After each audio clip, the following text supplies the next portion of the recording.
those online, there's a chat window to the right. If you want to ask a question or make a comment or just say hello, that'd be nice. You could do that there.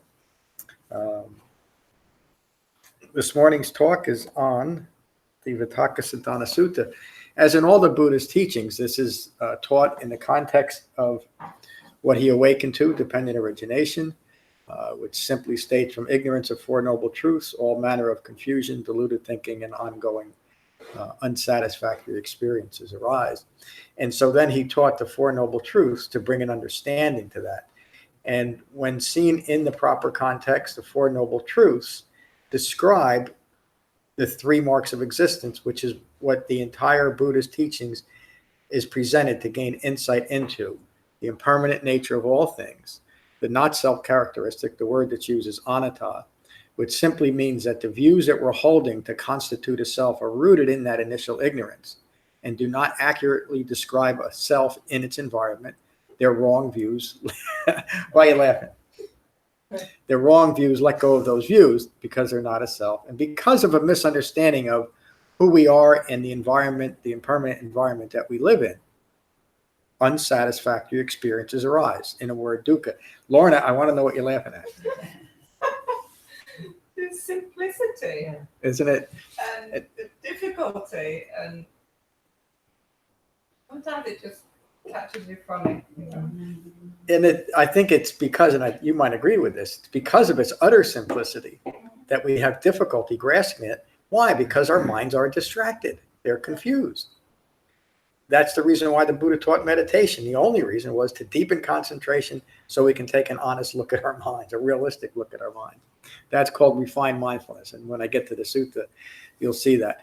This sutta, the reason why I'm giving this background and this introduction is this sutta is a good example of many suttas that if you simply look at this sutta and don't understand the context, you won't understand how to apply it, and you'll likely misapply it and create doctrines that you might even call Buddhist teachings because you got it from a sutta, but it's lacking the proper application because it's lacking the proper framework of Four Noble Truths and dependent origination. So the Four Noble Truths begin, the first statement that the Buddha made is that dukkha occurs, suffering occurs, disappointment occurs. He described that suffering as birth is suffering, sickness is suffering, aging is suffering, death is suffering. Not getting what is desired is suffering, receiving what is undesired is suffering. Those are two aspects of craving or desire, aren't they? And then he would always conclude that statement on dukkha saying, in short, the five clinging aggregates are suffering. The five clinging aggregates are form, feeling, perceptions, mental fabrications, and consciousness. But this is consciousness not with a big C, a grand cosmic consciousness that unites us all in some amorphous soup of ignorance, but a consciousness with a small c, which simply describes ongoing thinking rooted in ignorance of Four Noble Truths. Again, everything is in that context.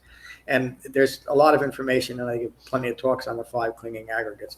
But the best description is to understand them as just the personal ongoing experience of suffering rooted in ignorance.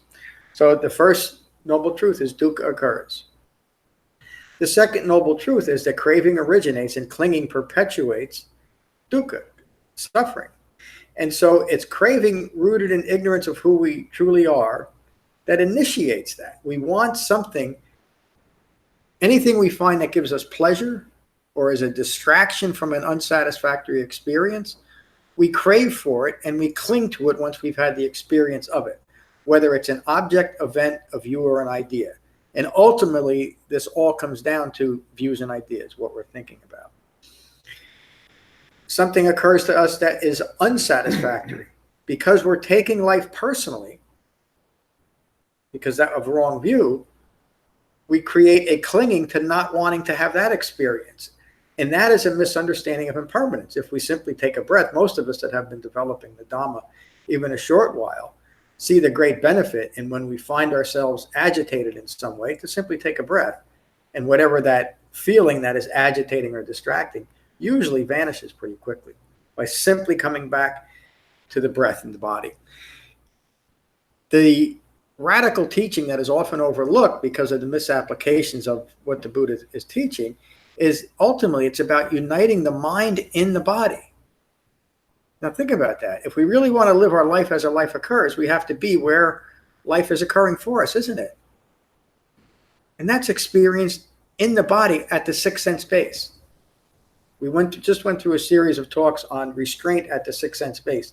That's why. And there's a new category on the website, Wisdom of Restraint, that covers those talks.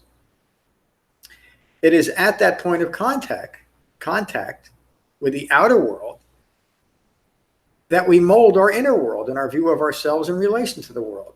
And if that inner world that we're describing to ourselves is rooted in the ignorance of the way things truly are, the three marks of existence, then we're going to be describing ourselves to the world and back to ourselves in a way that's rooted in ignorance. Last Tuesday, what's today, Saturday?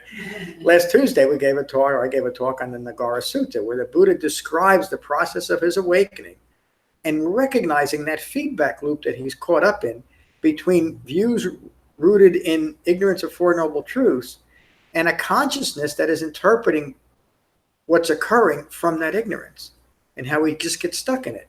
And it becomes what I call, and what refers to anatta, the not self-characteristic, as self-referential views, which simply means we take everything personally. Everything that occurs to us, we apply to ourselves as whether I like it or I dislike it, or what mostly occurs is that we are ambiguous to what's occurring. But that's another form of distraction that I won't get into. So let me get into the sutta, and then you'll see how this relates directly to Four Noble Truths and dependent origination. The Buddha was at Savatthi, in Jita's Grove, Anathapindika's monastery. He addressed those assembled. When one is intent on developing heightened, I like to use the word refined mindfulness, there are 5 qualities of mind they should attend to. Now, the Buddha is teaching a very specific application of mindfulness. It's good to be mindful of what's occurring, but often modern mindfulness is simply applied in a very random and generalized way to be mindful of what you're doing. That's great, but most of us can't do that because we haven't developed the refined mindfulness that is developed through the Eightfold Path. In other words, the Eightfold Path brings that refined mindfulness, that we are mindfully aware of what's occurring in life as life occurs without fractionating. If that's a word, I'll use it anyway, without fractionating life, without taking a specific thing such as, well, I'm washing the dishes, so I'll be mindful of washing the dishes. And that's often a substitute for a complete Buddhist practice. Or I'll be mindful of walking. A very famous teacher teaches mindfulness mostly in applying it to while we're walking and moving, which is fine, but that's the result of a well-developed Eightfold Path practice rather than an individual practice. You'll see what I'm talking about when I get to this. Number 1, when one's thoughts are unskillful and arising from craving and delusion, they should be mindful of their unskillful thoughts. Why? In my word, why? In order to abandon unskillful thoughts. That's the point of concentration and the framework of the Eightfold Path, to recognize what is unskillful and do what with it, not analyze it, not pick it apart, not spend 10 days focused on it and calling that an insight practice, to recognize it and abandon it. That's all. Because it's getting caught up in the analysis or the overemphasis of and giving power to these impermanent thoughts that simply reinforces them in our mind. But my thoughts are so remarkable. Yes. and thank you, Jen. And because you are, and if I can take what you brought up just a step further, because you are unique and remarkable in your thoughts, you should hold on to your thoughts and let them contribute to further dukkha for you. Jen, if everybody didn't pick it, Jen just described modern mindfulness. Yes. Because they're my thoughts, and that's really the essence of it. I'm different than everyone else, and I can wallow around and pick apart my thoughts because they're my thoughts. That's called being entangled in our thoughts. That's an act of mindless mindfulness. we're applying mindfulness in an unskillful way. And why didn't the Buddha just awaken and said, listen, you guys are going to be good if you just go meditate a little bit and be mindful? And he could have spent the next 45 years of his life doing something else other than teaching the Dhamma moment to moment. But he knew that wasn't enough to just say be mindful, because he knew that's the problem. We are mindful. But we're mindful, the mindfulness we're applying as a common human condition is rooted in ignorance of the way things are. So the mindfulness the Buddha taught is to develop a very heightened or refined mindfulness framed by the Eightfold Path. Simply so we can see our ignorance and do what, as he teaches here, simply abandon it. Don't analyze it. There's no value in it. That's just a further distraction. And you get caught up, as Jen pointed out, becoming so enamored with your own thoughts. And that really is a problem. Ultimately, the problem is recognizing how in love we are with our thoughts. Why? Because we thought them. That great saying by, I can't remember his name now. Yeah, I think, therefore I am, which is taken as a defining mantra of humanity, is one of the most misleading and probably hurtful quotes ever, because we become so enamored with our thoughts. And because I'm thinking it must be true. That's the only qualification we give our thoughts, when we're lacking the framework of how to judge reality and not self-characteristic. And so because of that, the Buddha taught an Eightfold Path to recognize and abandon the thoughts that we are clinging to, the second aspect of the second noble truth. Craving for and clinging to ultimately resolve in our thoughts. Thanks, Jen. That was great. Let me go back one sentence to keep it in. Be mindful of their unskillful thoughts in order to abandon unskillful thoughts. Once unskillful thoughts have been abandoned, they can now cultivate skillful thoughts guided by the Eightfold Path. The entire Dhamma is in that one paragraph. Once we have recognized unskillful thoughts, the Eightfold Path begins and ends with wrong view, which implies that the beginning of the Eightfold Path is simply accepting that the views I'm holding of myself in relation to the world, a simple way of saying it is, my views are wrong views. How do we know that? How can we begin to accept that? Because we've been drawn to, I'll call it a spiritual practice in general for a reason, and the Buddha's teachings very specifically, because we find that there's something missing in our lives, whether it's manifesting as a recognizable disappointment or agitation, or we find that we're not living in the world with the way we think we could be. There's something that draws us to look at life in a different way. That's the initial recognition that my views are wrong views. We might not be able to recognize that we're applying that to everything that's occurring in our life, but that's the initial beginning. That opens the door, that initial acceptance that my views are not always correct. Let me find a way to develop right view. That's what the Buddha set out for when he was 29 and realized when he was 35, that he was living from a point of view of wrong view, and he had now developed right view, meaning he had awakened. He became, in his words, a rightly self-awakened one. And the Buddha consistently described awakening in completely unambiguous and completely, non-mystical or non-magical terms, simply as saying that right view is a view that has a profound understanding of dukkha, of the nature of suffering.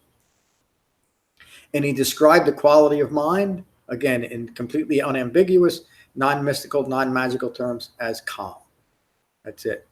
And of course, these are human qualities that we can develop. It's not, the reason why I'm saying that is this is not something that is beyond us as human beings. The Buddha taught a Dhamma for each and every human being who is interested to awaken in this lifetime, and literally to awaken in this moment or the next moment. Not in, the reason why I'm saying that is not in future lifetimes. It doesn't take eons and eons to develop awakening. It simply takes wholehearted engagement with the Eightfold Path and a little bit of brevity and lightness once in a while. They can now cultivate thoughts guided by the Eightfold Path. With unskillful thoughts abandoned, one's mind calms and concentration increases. Again, describing the results of a well-informed, well-developed, well-integrated Eightfold Path Dhamma practice. Number 2, If unskillful thoughts driven by craving and delusion arise again, Buddha's teaching impermanence here also, isn't he? Within the Dhamma practice, we may find, and just about everyone here, in fact, I would say everyone here, has been able to recognize and abandon unskillful thoughts and developed a measure of calm, even if it's just for a brief moment. And then number two occurs. It happens again, doesn't it?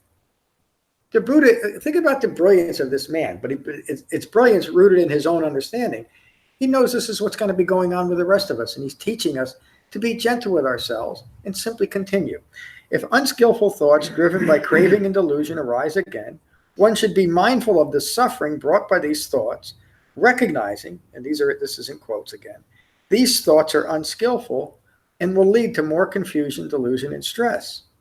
Remind ourselves that. Being mindful of the drawbacks of unskillful thoughts, these thoughts can now be abandoned. Again, don't analyze it. Don't pick apart it. Don't try to blame. If I'm sitting in meditation, I remember that person got me upset because of what they said if they looked at me sideways. And normally my mind would go to this scenario of how they're wrong and what's wrong with them and how awful they are and how awful the world is. And simply recognize that you're caught in an unskillful thought and abandon it. Because if you continue the distraction that is rooted in ignorance, what are you doing? You're simply continuing ignorance. And our minds often go to placing blame outside of ourselves for justification for how we feel, don't we? I mean, that is and look at the world. Look at the world today, and specifically look at the politics in our country today. That's exactly what they're doing. Extreme views are blaming each other for how they feel and what's wrong in the world. And I'm not going to make a political statement rather than what we used to do, which is try to find a middle ground and see, what we don't do that anymore. The Buddha taught an Eightfold Path as the middle way between, and now I'm not making a political statement, between the extreme views arising in our own mind. And it is an extreme view to not take responsibility for what we're thinking in this moment. Why is it an extreme view? Because it's rooted in the not self characteristic, which is seeing life from only one point of view, a view of self-preservation, but self-preservation rooted in wrong views. And I really should qualify it as saying self-referential preservation rather than freedom.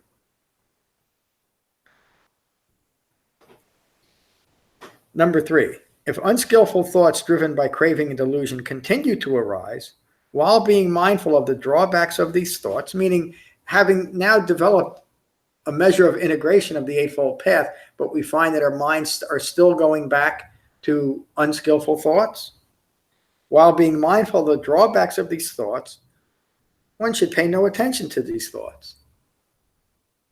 Simply stop. Not stop what? Stop. Stop thinking that way.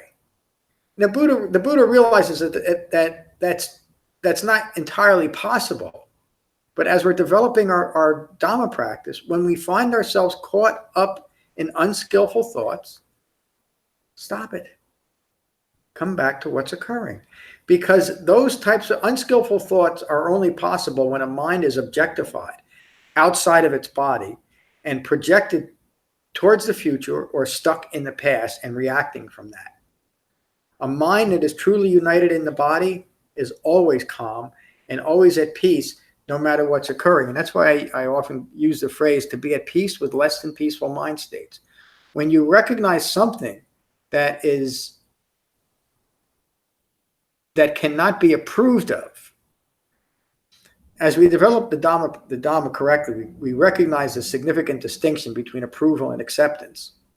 A mind rooted in the calm and peace of the Eightfold Path recognizes that it might not necessarily approve of something, but it accepts it because it's simply what's occurring. That's the sign of maturity. That's an awakened mind. So we learn that we can approve of something. Somebody might be in our face in a mean way, and we don't approve of it, but we don't have to. Approval is part of an ego personality.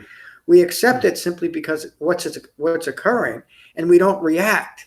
And that mind leads to diffusing the conflict because we're not pushing back on something like that. But it also applies to when something that makes us feel good and we become agitated towards wanting more of it. It's the same thing. Practice restraint there. That's what the Buddha's taught. Simply stop. And it's not always possible. With unskillful thoughts abandoned, one's mind calms and concentration increases by simply doing that, by simply practicing that level of refined mindfulness. The Buddha continues, if unskillful thoughts driven by craving and delusion, again, referencing back to the second noble truth, driven by craving and delusion, continue to arise while being mindful of the drawbacks of these thoughts, one should focus on relaxing the mental fabrications with regards to unskillful thoughts.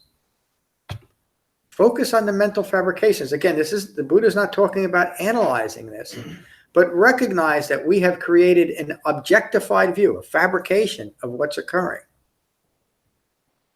Focus on that momentarily. Recognize that it's because of a fabrication. A fabrication, I can't think of the name of the sutta right now, but we gave a series of talks on fabrications. I think it's the Upada Sutta, but maybe not. A fabrication is a perversion. This is the word that one translator, Thanissaro Bhikkhu, uses. It's a perversion of what's occurring. It means that we have used poor judgment and wrong views to interpret what's occurring. So we've created something that's rooted in ignorance. It's a fabrication. It's not really what's occurring. It's rooted in wrong view. And again, it can only lead to further confusion, delusion, and suffering. The Buddha is saying, recognize that this is occurring because of a fabrication. Dependent origination starts by saying, from ignorance as a requisite condition, a required condition, comes fabrication. And then there's 11 more chains in that chain of dependencies leading to suffering. It's fabrications. It's objectified thinking rooted in ignorance of Four Noble Truths that leads to all suffering. That's what the Buddha is referring to. So as we're developing our Dhamma practice, and we're using mindfulness in these other ways to recognize and abandon unskillful thoughts and resulting actions, to simply abandon that. And if we find that that's not possible, there's different ways of addressing it. We can mindfully stop. We can stop our minds. We can gain control of our thinking.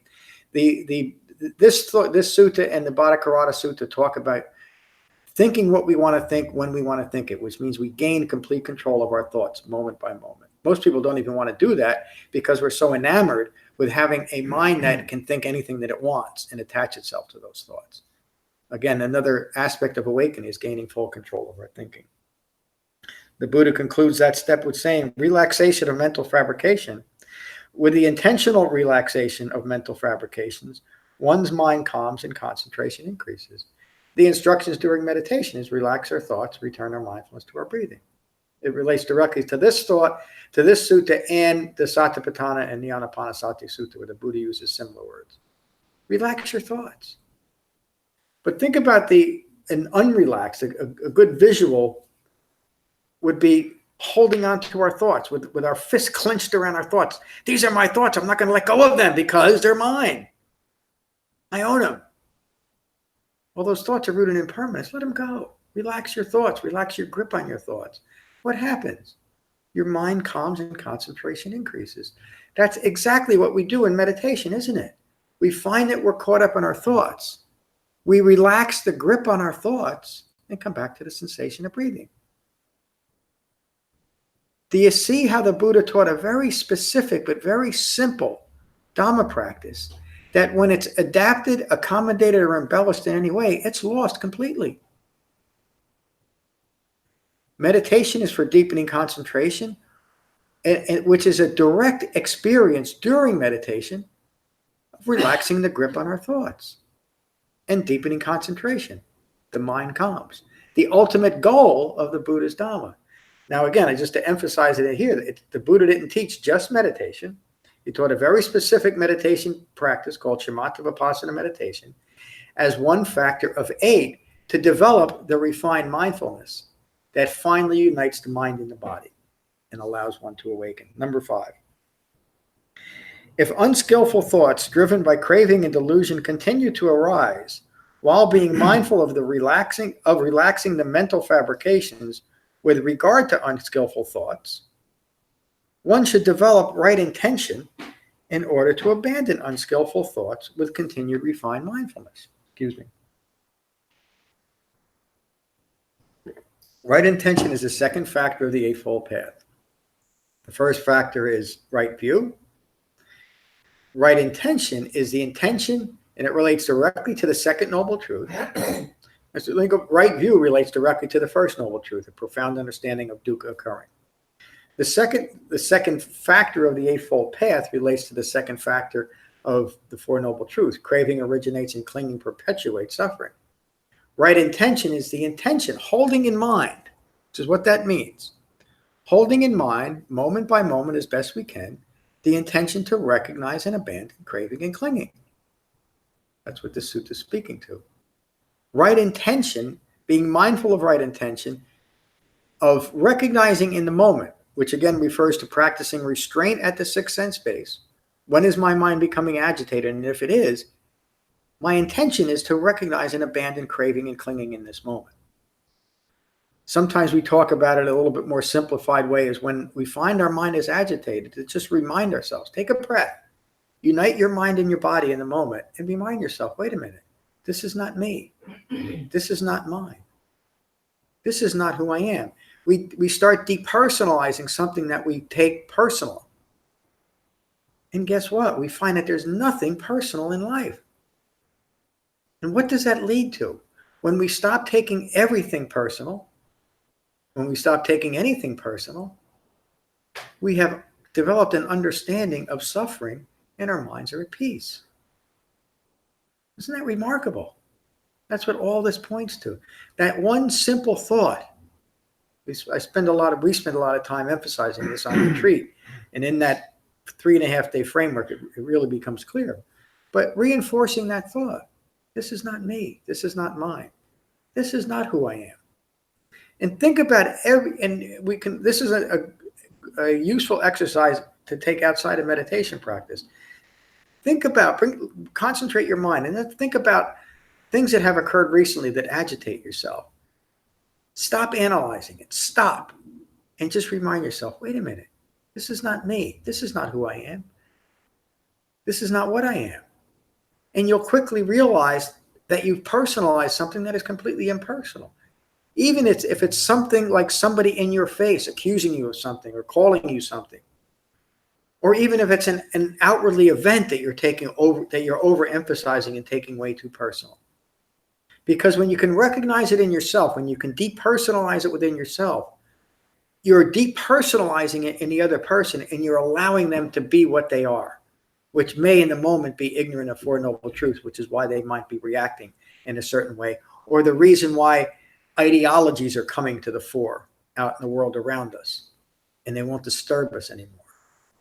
We'll be able to maintain a calm and peaceful mind. With the intentional abandonment of unskillful thoughts, one's mind calms and concentration increases. Now, when a practitioner recognizes unskillful thoughts, understands unskillful thoughts, paying no mind to unskillful thoughts, that's so important. Because often, if we're not being gentle with ourselves and still personalizing our Dhamma practice, when an unskillful thought arises, we'll say, oh, I can't do this. There's something wrong with me. The Buddha is simply stating and understanding that that is what's going to occur. And the essence of Dhamma practice is being gentle with ourselves, knowing that that's what's going to occur in the moment and abandon it. Because, again, judging ourselves or the Dhamma practice in any way, it's just an ongoing distraction. It's taking it personal.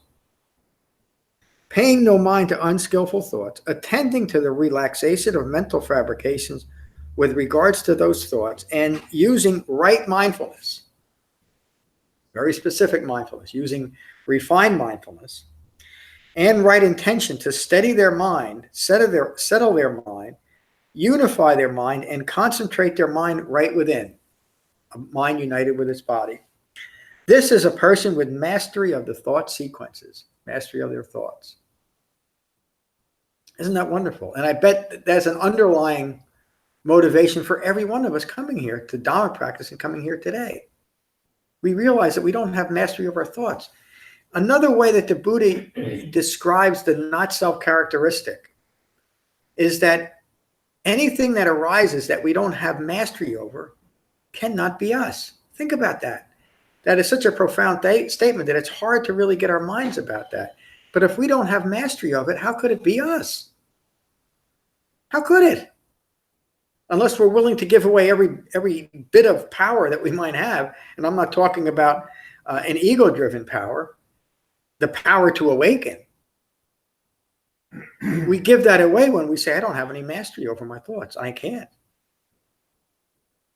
But we've recognized, even if the thought isn't clarified yet, that the reason why we're suffering, why we're having disappointing experiences, is because we don't have mastery over our thoughts. Another way of saying that is we've lost our minds. A slightly more gentle way, and maybe more accurate, is we've lost our mindfulness.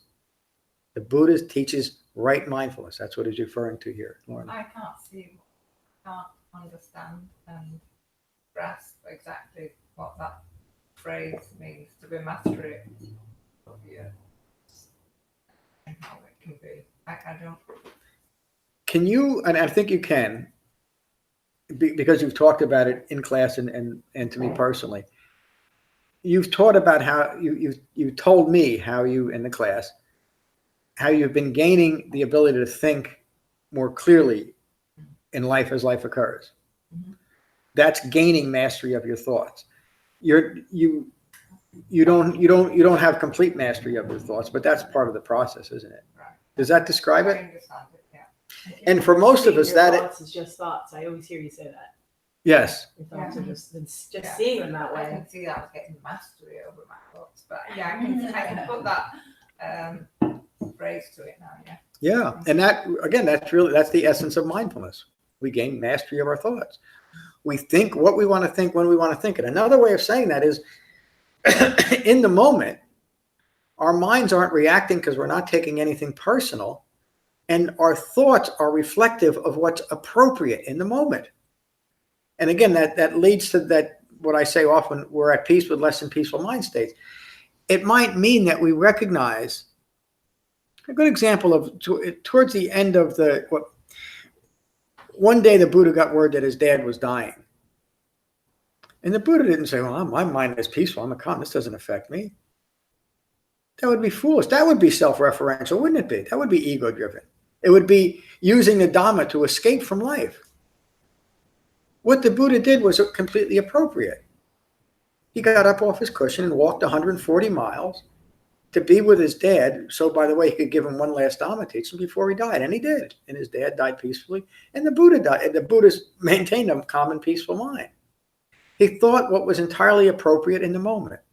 That's mindfulness. That's refined mindfulness. We don't lose the ability to think. Most people misinterpret the implications of the Dhamma as that we become either automatons or we lose the ability to interact with life completely. And it's just the opposite.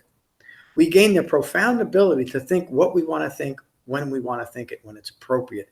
And it's framed by the Eightfold Path. It's framed by the reality of how life really is. It's framed by understanding the three marks of existence. So the way I'm seeing what you're saying about the Buddha then getting up off the cushion and going is that he did not then sit there going, well, maybe I should stay here because the refuge, the Sangha needs me and I should be staying here, or how will it look to this one, or how will this action, so I guess that's what he didn't do. And that's what we do. Yep. Yep. Because we're taking it personal. It was simply an appropriate reaction. Hearing your dad's going to die. Good. Yep.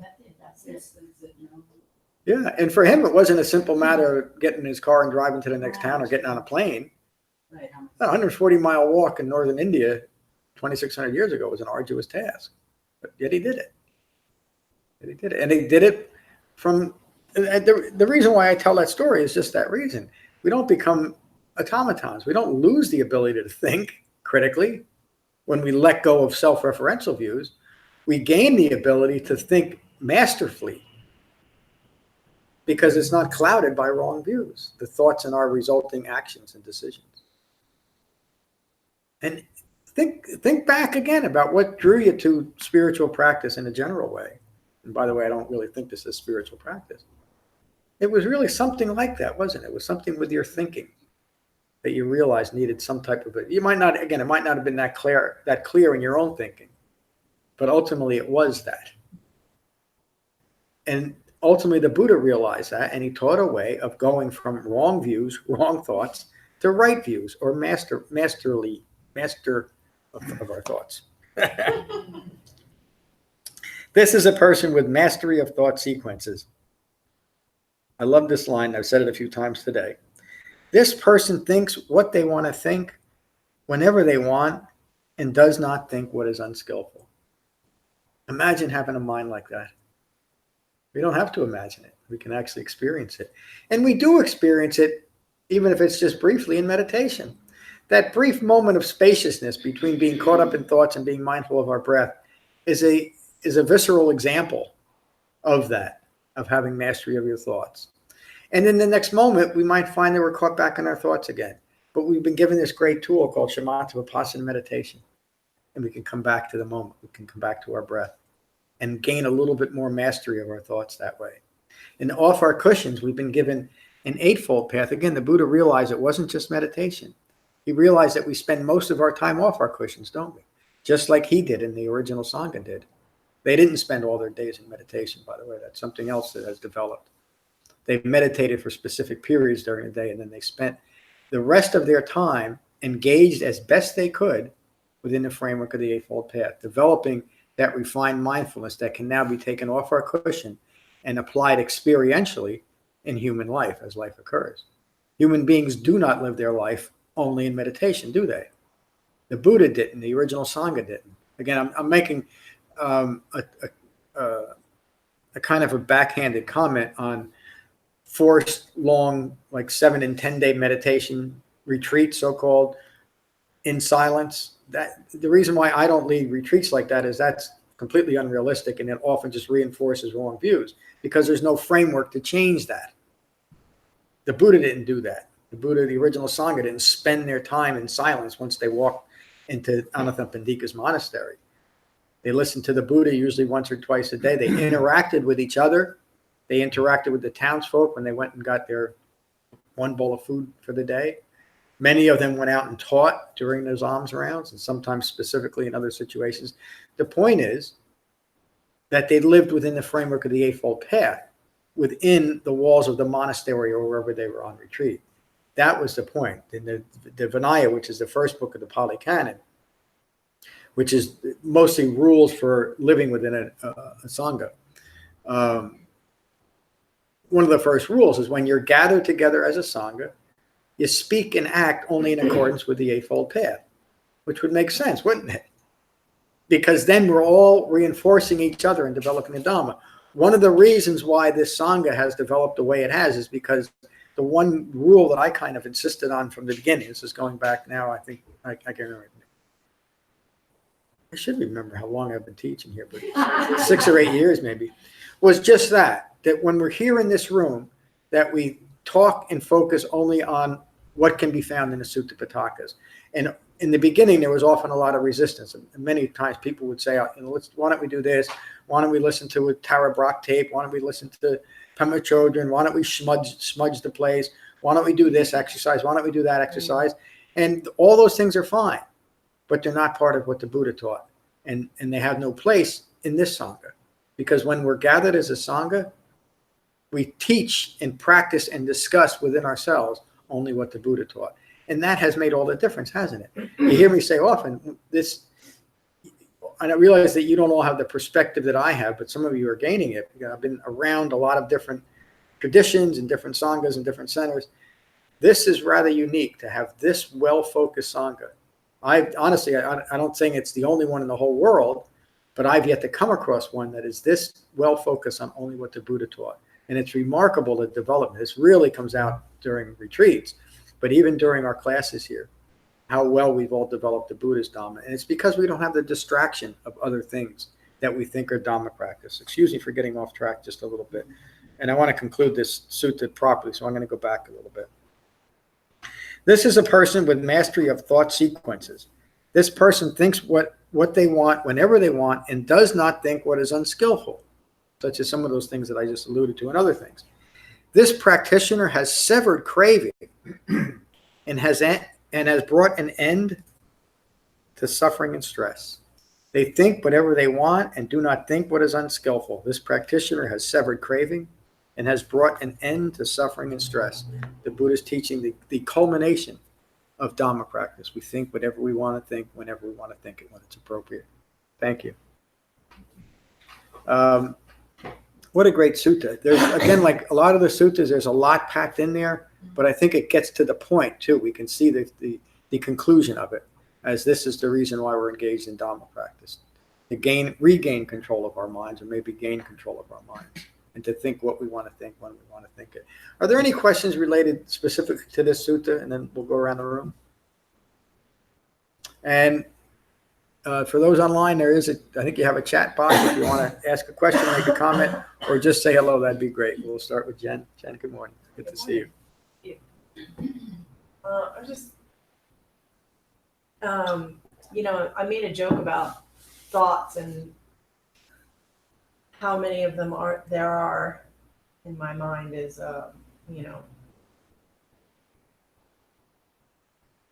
well, from one perspective, it's really impressive. From other perspectives, it's totally overwhelming, and from other perspectives, it's just what's happening. Yeah. But it's definitely something that I've really struggled with in life, and just been like completely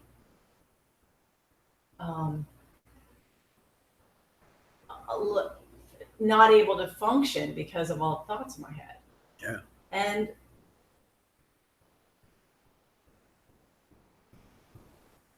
this practice has just been the only thing that has been able to show me which thoughts are valuable and which ones I can let go of. And it's something I'm really appreciative of. And it's not just one single thing that I can say that has taught me. There's so many different things that happen in a day that create, a pile of thoughts or a bundle of thoughts. And something will occur and a bunch of thoughts will arise. And, I have like a tool belt of things that immediately cause most of the thoughts to subside and like just a few to stay present, which allow me to see that those are the thoughts that I can focus on. Those are the what's occurring thoughts. The thoughts that will help me be skillful. Yeah. And sometimes the things that like dampen the other thoughts, if that makes sense, is like a sutta that I'll remember, a teaching that I'll remember, or sometimes it's wow, I'm really overwhelmed by my thoughts right now. I'm going to reach out to a Sangha member, or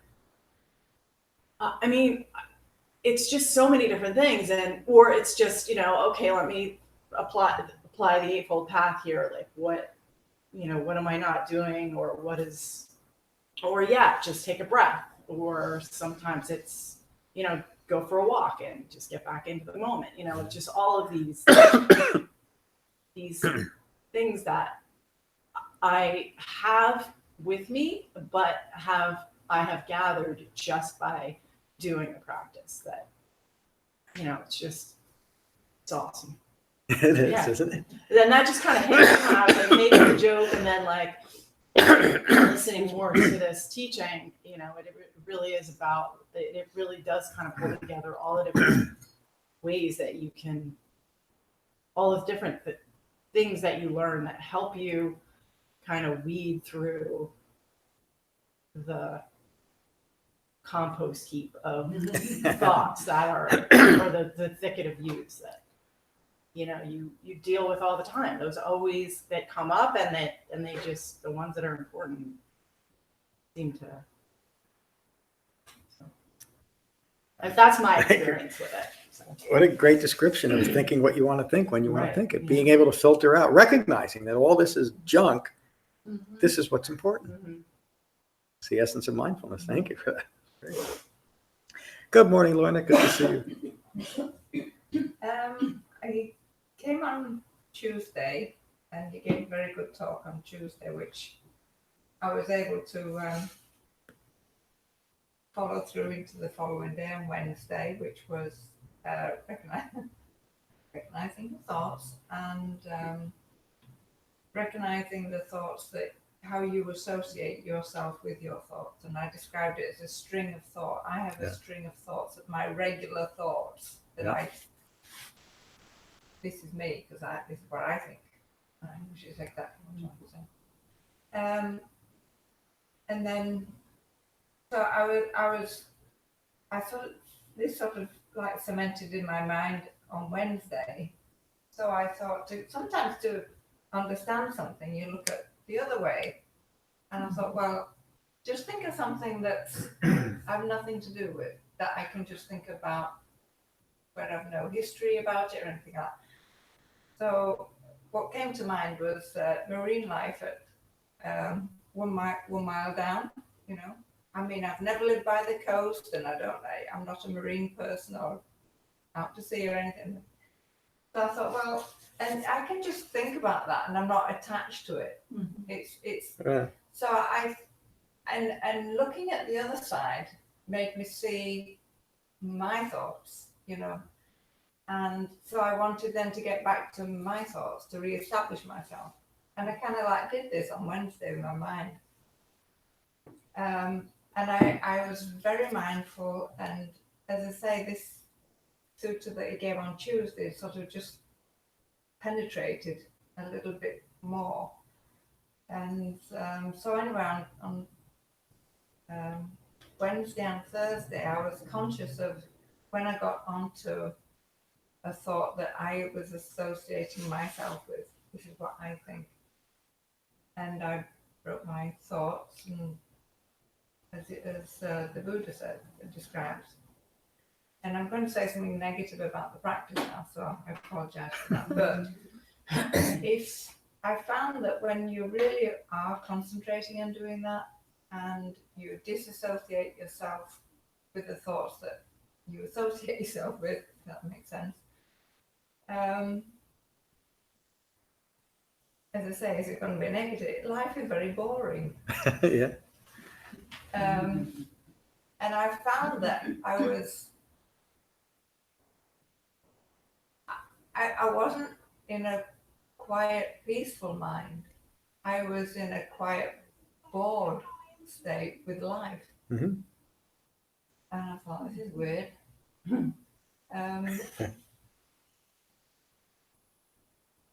So that's what I have to say, really. It was because you think that if you get rid of your own personal thoughts, you go into this still, quiet, you know, peaceful place. And I didn't. I just sort of got bored. It was boring. Thank you for saying all that. So you do understand mastery of thoughts. That's what you're describing. That the sutta from Tuesday, just for everybody's reference, was the Nagara Sutta. There's 4 or 5. And that talk is on the website too from Tuesday. That's where the Buddha describes his awakening. And I know that there's times when you'd had a calm mind that was just calm, and it wasn't calm and bored. Yeah. But there's times, boredom, I think about this, boredom is a need in this moment, even though it's not a present moment thought, it's an objectified thought, is a need for that mind to be, right now I need some distraction. That's why it feels bored. I want something else to be going on. That's a self-referential view, isn't it? It's objecting to what's occurring right now, which is nothing. It's not enough. There needs to be something feeding me right now, rather than just a calm and peaceful mind. And you can take that, and doesn't mean that you are foolish, but look at the foolishness of it. If I'm bored in this moment, it's because I don't think something's going to happen.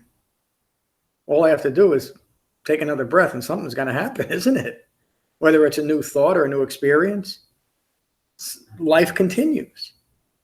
But I don't need to be constantly stimulated by what's occurring, because I'm not taking anything personal. It's a mind that is in the moment, rooted in taking things personal, that becomes bored. It needs something else. It needs some distraction. And thank you for describing it. And it's not right or wrong. What does the Buddha say to do with it? Abandon that thought. Skillfully develop the refined mindfulness. In that moment, I would say that if you recognize that you're bored and you remember to say, this is not me, this is not mine, that might help. But sometimes it doesn't. Sometimes all these little tricks that we try don't help at all. And what do? Continue with Dhamma practice. That's the sixth factor of the Eightfold Path, right effort. We simply continue. Why? Because we've taken true refuge, which means we understand that a human being actually did this, and he left his teaching for us that is still here 2,600 years later. And that third refuge, it's so remarkable that we have a well-focused Sangha to truly take refuge. And look at the discussion here today. This from the first two folks. It's all on you, Becky, to keep this going. Held the pressure.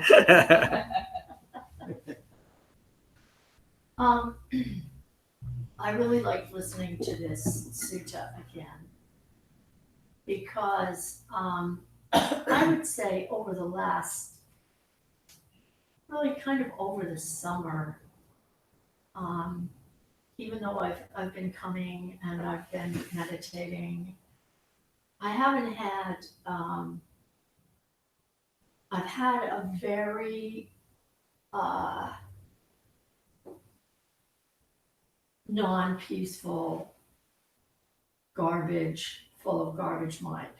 And I haven't been able to really use the practice to figure out what I haven't used the practice correctly. I have spent too much time trying to analyze why I feel this way, trying to, just get back to feeling good again, whatever that means. Instead of not just saying, but experiencing, this is not me, this is not mine. And today, listening to your teaching again, I was able to see much more what I've been doing. I was able to see that everything that has caused my mind to be agitated was my fabrications, my unwillingness to say this is just what's happening, my getting stuck in what I think is being done to me and what I think is happening now and what I have to do to get done with this. And I've made it so much worse, this process, than it needed to be because of that. And today, listening to this sutta again and listening to how to think what you want to think, when you want to think it, and listening especially to the concept of fabrications and what we do when we fabricate and we take everything personally, has made me just do one of those. I can do it. It does work. But it's really hard, and I just have to keep trying. Yeah. Because when you see it and when you get it, just that one little time again, and then it goes away again, it goes away again. But when you see it that one little time again, it just gives you that encouragement that you are able to know what it is to be on the right path and to be practicing the Dhamma the way the way you've learned to practice it. Thank you. Thank you for what you said. Again, this one was a good one. Yeah, it is. And thank you for this sutta is all about an awakened human being encouraging us to keep going. he says in here that there's going to be times when it doesn't work this way. Then do it this way. Bring mindfulness back. As it says in the Sattva, bring mindfulness to the fore. I mean, be present with what's occurring. Don't analyze it. Don't try to figure out where this feeling comes from. As he teaches in the Shamatha-Vipassana Sutta, just recognize feelings arise in the instructions that I give in meditation. Notice the arising and passing away of feelings and thoughts. That's all we should be doing with them ever, because they arise and pass away. There's no substance. They're like foam on the ocean. And if we start trying to figure it out, what are we grasping at? Nothing. But because our minds are prone to fabrication, we will fabricate something out of it. Yeah. You know? Why? Because I'm thinking about it. I got to make more out of it. I got to make it real for me. It doesn't work. Thank you. Anthony, good to see you this morning. Good morning. I feel like this talk was so perfect for where I am in my life. Not to interrupt you, we said this, I think, Tuesday too.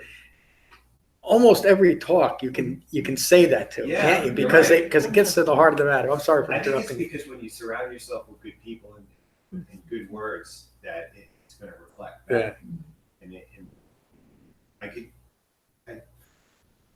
it was feeling like, wow, I've come a long way with this. You have. Two different things were going on in my life the last couple of weeks, very different. And they both came to a head yesterday. And like I walked away from it thinking I was completely, unemotional. But like and I learned two important lessons. And the one lesson I learned was sometimes you have to accept things, but sometimes you also have to stand your ground for what is true to your heart. And because the state bar was really good about letting us do a mindfulness presentation for lawyers. They even gave us 2.5 hours. And then I pitched it to the county bar and they were for it. And then I get a call, can you cut it to an hour? And I was like, oh yeah, I can do this, this, and this. And I think I can make that work. And then I get this email with 10 pages of ethics, rules, and codes they want me to talk about and incorporate it. And I'm thinking this through in my head and I'm thinking, well, it is good to spread mindfulness. Maybe I should try to make this work somehow. Maybe I can cut some of it out. And then I went to yoga Thursday, and the person who leads a very nice yoga class said it, was talking about being true to your heart and standing up for what you really think is right. And I just called her and I said, I can't do this, because you're asking me to do something that not only do I think I'm going to lose the lawyers once I start preaching laws and rules, but you're taking it in the opposite direction from where I want to be. And it felt so liberating to hang up the telephone and say, I don't care if they ask me to do this. I feel good that I just stuck my ground. Yeah. And then the other thing is, like, I had my biggest case, which is 4.5 years old now and had 9 extensions for discovery. The other attorney wanted everything under the sun after we had already had a trial for Tuesday. And that just shouldn't have happened that way. And we made motions and we argued. And as soon as I got in the judge's chambers, he just let me know, I'm going to give him everything he wants. I said, but this case will go on another year. And that was just his mindset. And I just I just said, you know what? The world isn't here to serve me. Yeah. And it was so true to this thing. And I was thinking, the judge it's not like the judge doesn't like me, the adversary's doing his job. This is just the way it is, accept it. Yeah, dukkha occurs. Yeah, stuff happens. Yeah. And it felt good to just think because before that would have freaked me out. My mind would have been racing, I would have been angry, and I was just completely unemotional about it because I thought that's just, and it felt good to know that I didn't feel bad. But also that No, please, Becky. you were able to react differently in both of those, or respond differently in both of those situations. And appropriately. And appropriately. In one, you accepted it, this is just the way it is.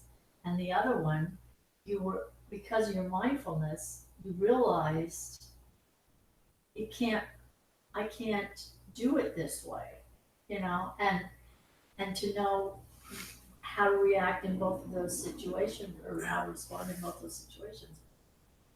Really cool. You know? Yeah, I thank you. mean, Thanks, you really, and they both worked out. Yeah, I think it's like accept what you can't control and Yeah, control what you don't want to accept. right. Yeah. Or what Well, you, that what, you what can you control. see that you don't have to accept. You don't have to Right, accept. Yeah. That you don't And have to accept, I mean, yeah. The interesting thing about that, how the county came back to you, is lawyers that are resting in refined mindfulness don't need to worry about all this ethics stuff. They'll just naturally be ethical. No, Yeah. it's an outpouring of mindful behavior. You know, and Framed by I got that the person didn't understand it at all, because the response was, I know you want to do all this touchy-feely stuff, but lawyers need to learn things. Yeah, And I'm thinking in my head, wait a second, the greatest thing you can learn is to calm down. yeah. And you're right. They don't understand it. But maybe they will, and you'll be able to do it. But Well, the state bar did. Yeah. I mean, there are openings, but just that's just sometimes- remarkable, Anthony. The transformation.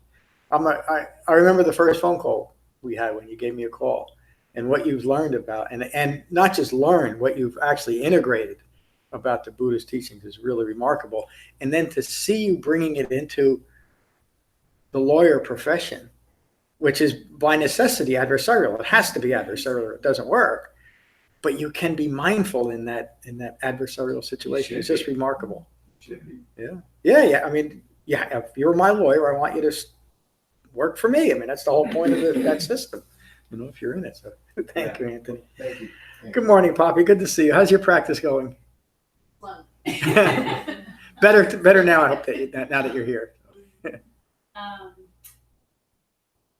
feel like I got so much out of the sutra today, but a couple things just kind of hit me.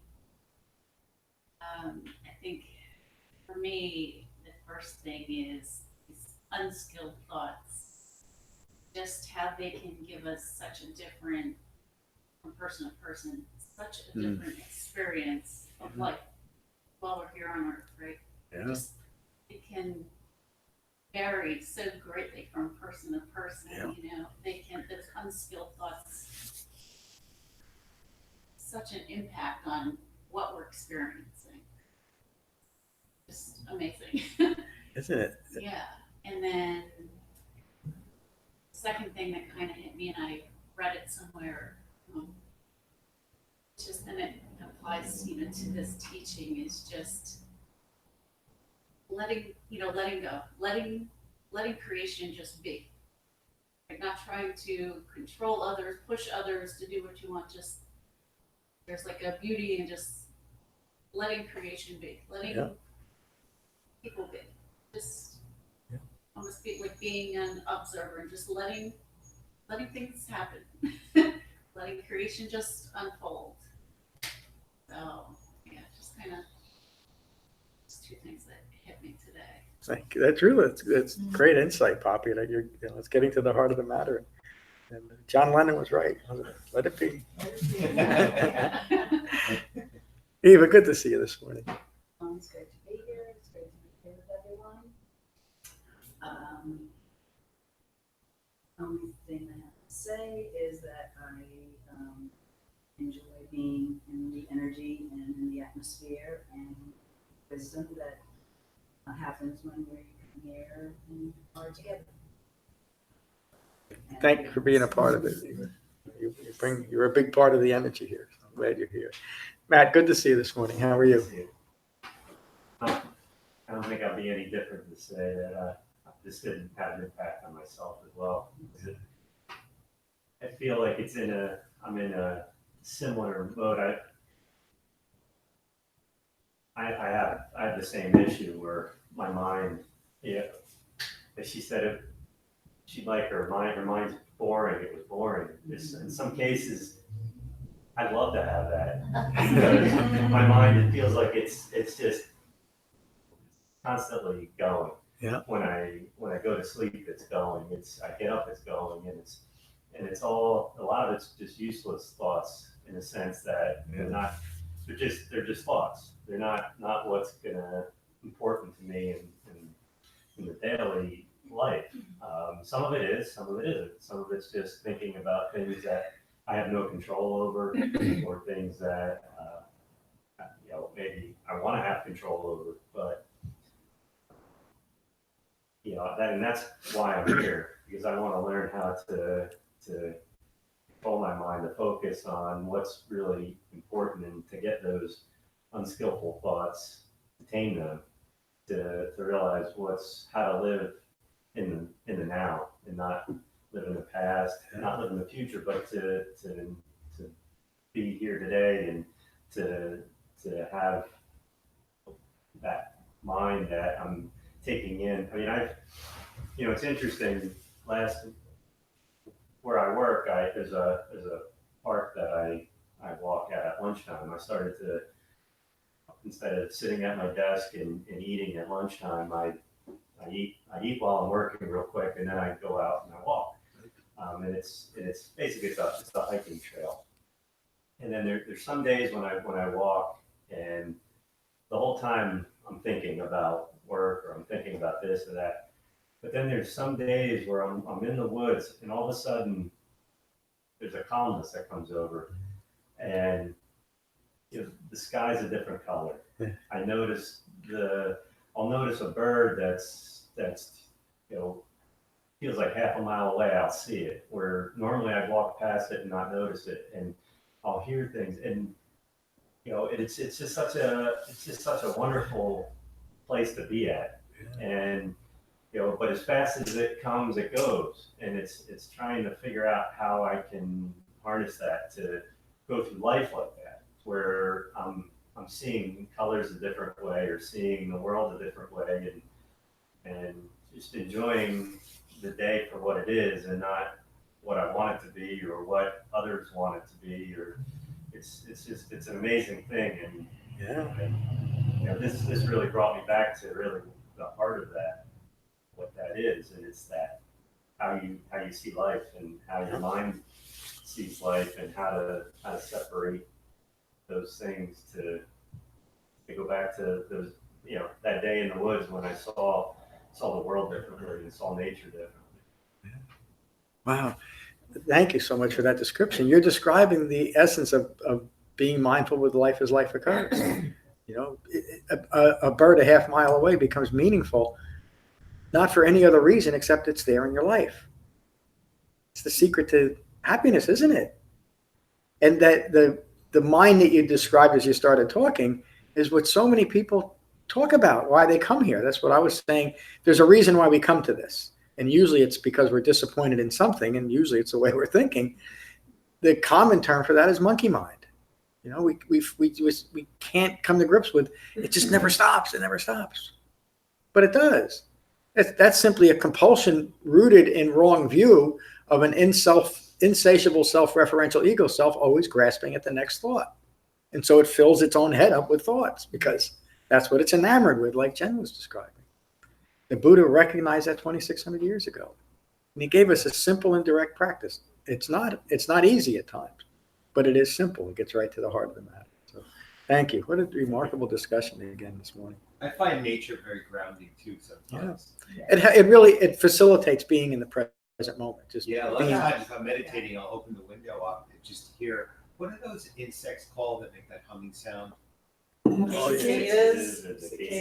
No, there's another one out. I know the one you're talking They keep about. going. It's like It's so like I can really get into my meditation by listening to it. Yeah. Well, a lot of the Zen school uses nature because of that. Of course, they cut out a lot of what Buddha teaches, but it's reflected in Japanese and Chinese and Korean Zen really use nature in that way, in a very beautiful way. Again, cut out a lot of what the Buddha taught, but please. Talking about these strings of thoughts that we associate ourselves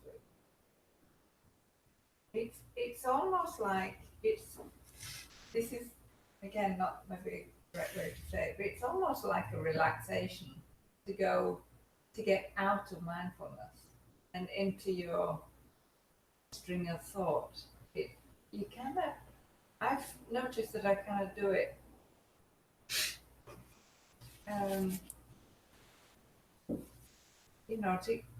to get into your own story in your own mind is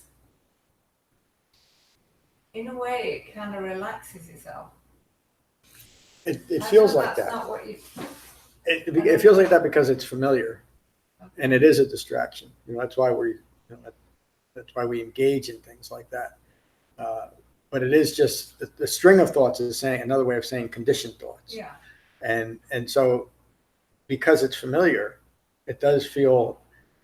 You could apply the word relaxing, but it is just another distraction, isn't it? And ultimately, it leads to disappointment.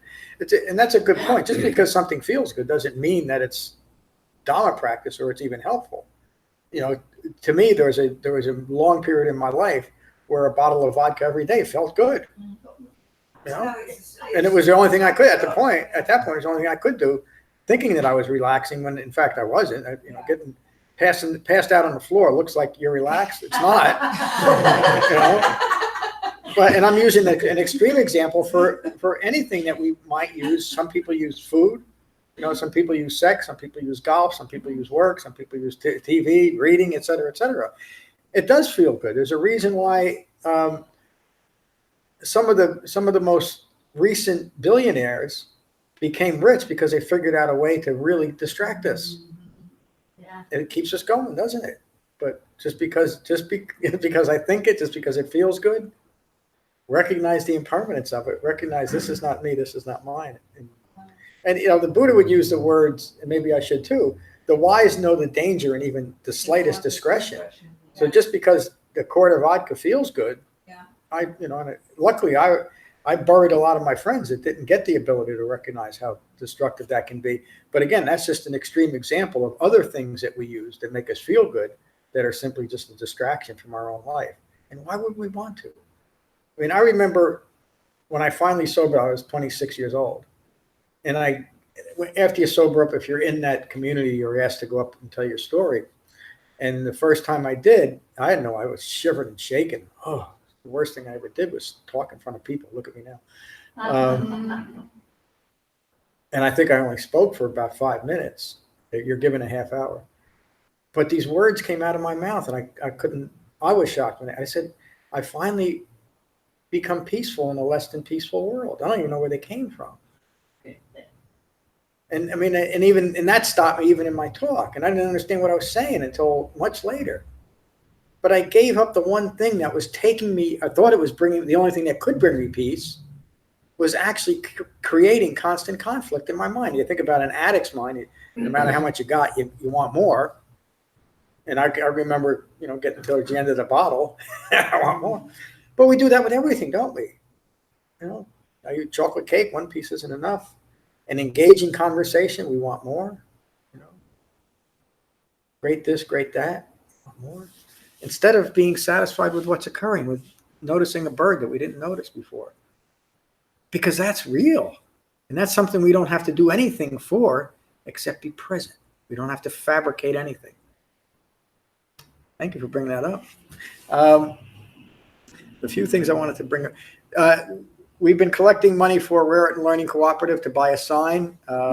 Today's the last day that we're going to collect, and we're going to make a presentation Tuesday to Mary Beth, and she'll be here. So if you can join us for that little bit of celebration right at the beginning of class on Tuesday. And they'll be able to put a nice sign out in front of it. It really is a great school what they're doing there. So your support is greatly appreciated. Our retreat is less than a month. Begins September 20th, ends on the 23rd. It's a great way to integrate the Dhamma for those that can attend. The 20th? I keep hoping that Lauren is going to go. Thursday, 20th? 20th, yeah, Thursday's the 20th. But if you wanted to go, you The could come up. Tuesday, the 18th, you are doing class. Yes. Yeah, and it'll be the Wednesday talk, but no Thursday or Saturday class. But again, as long as there's no technical glitches, there'll be video. They'll be streamed live, those classes there. But there's no substitute for what you gain out of a retreat. And it looked like this stream looks like it's still recording audio, so I think they fixed the glitch. One of our online Sangha members, Sarah from up in Maine, she has a beautiful voice and a beautiful guitar presence, and she put my Metta intentional meditation to song, and so I thought that we'd close tonight's class with that, and it's on the website too, on the guided meditation page. So let me just find it and hope that it's really beautiful. and you'll hear it.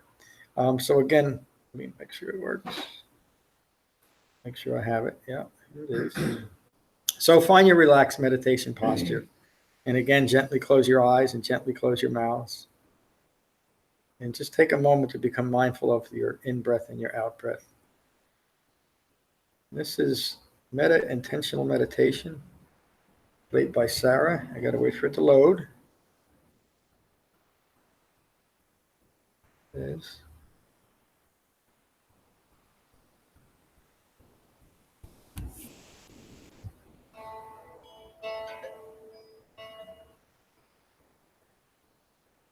May I be filled with loving kindness. May I be well, may I be peaceful and at ease. May I be happy. May I be filled with loving kindness. May I be well, may I be peaceful and at ease. May I be happy. May I be filled with loving kindness.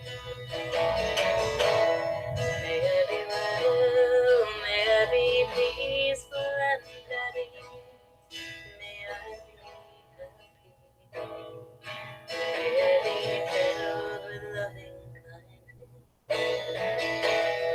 May I be well, may I be peaceful and at ease. May I be happy.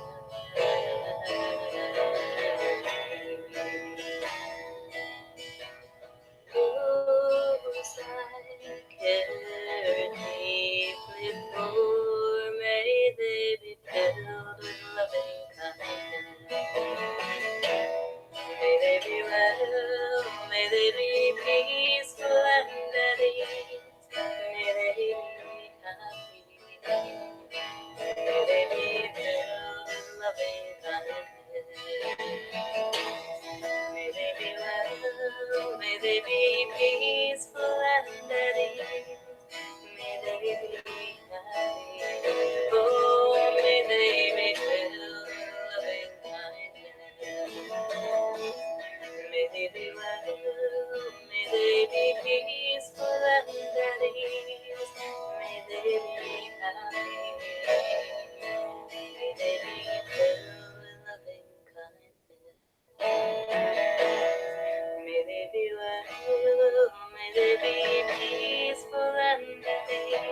May they be happy. Those are in conflict with difficult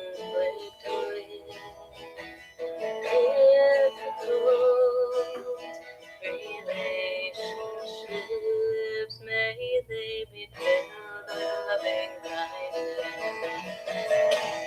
May they be well, may they be peaceful and at ease. May they be happy. May they be filled with loving kindness. May they be well, may they be peaceful and at ease. May they be happy. Yeah, may they be filled with loving kindness.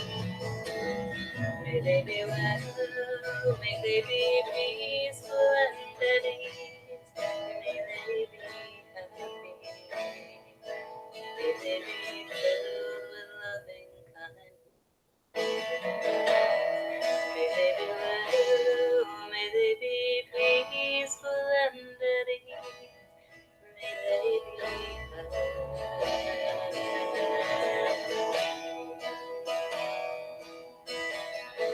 Oh, sentient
Thank you, Sarah. Thank you all for a wonderful class this morning.